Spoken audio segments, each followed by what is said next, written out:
we're going to compare the two Boulder Chase Lego sets. So we have the old one right here, and then just recently we have this new one. So let's just start taking a look. So we're going to start with the boulder right here. The way you make the boulder fall is you have to move this little leaf, and then boom, an actual Lego piece that's not made of bricks, no studs attached to it. And then on this one, it's really simple. We have a brick-built boulder, and then you have a knob down here, and boom, it is able to spin. It has a really nice resetting mechanism. I like that one a lot. But then something that the old one has that the new one does not is right here. Look, we take, and up here, boom, you got this little booby trap that has definitely gotten a person of the past. So that one over here, nothing, but somehow there is a skeleton that got hit by some booby trap that is non-existent in this set.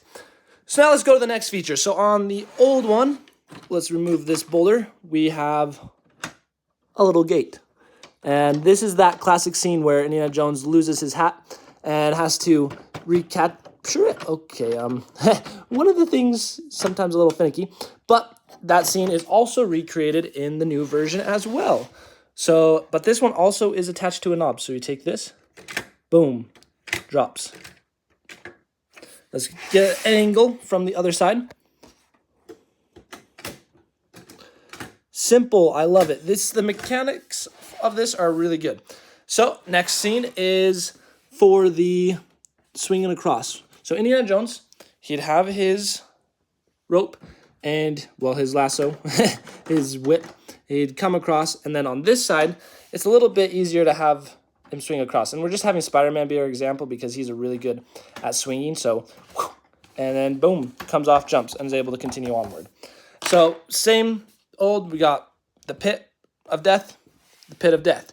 So one thing that's missing in the new set that this set has above it, the old one, is we are able to launch the spears.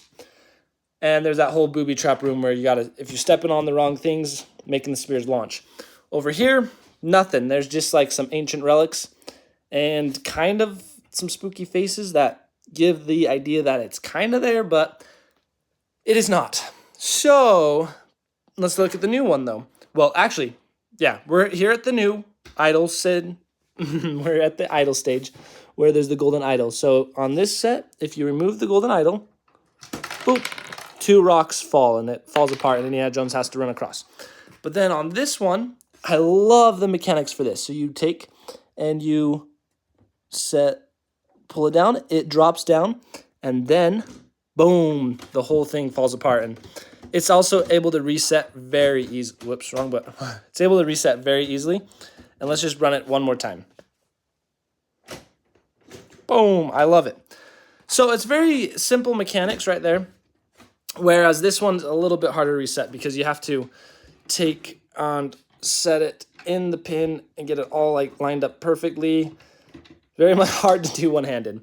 But the next thing I wanted to take a look at was our new idol versus our old one and see if there's any differences. But it looks like they pretty much redid the same mold. Like, I am seeing nothing different.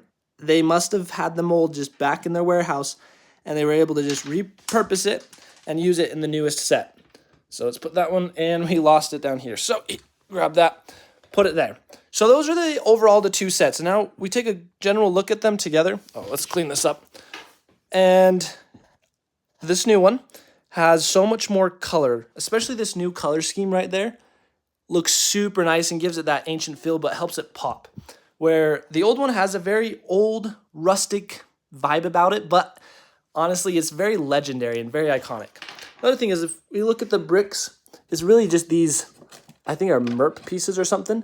You just have this one wall piece, and boom, that's pretty much attached to it. But over here, all of these wall pieces back here are insane. Like, take a look at the backs of this. So much detail to make it all work. It's like I could not just easily pick it up and move it around. So we have that all set, and the next thing, the final thing that we're going to look at are our minifigures. So here's our old Indy versus our new one. Front and back. The back one has some more printing that the old ones did not, and then we have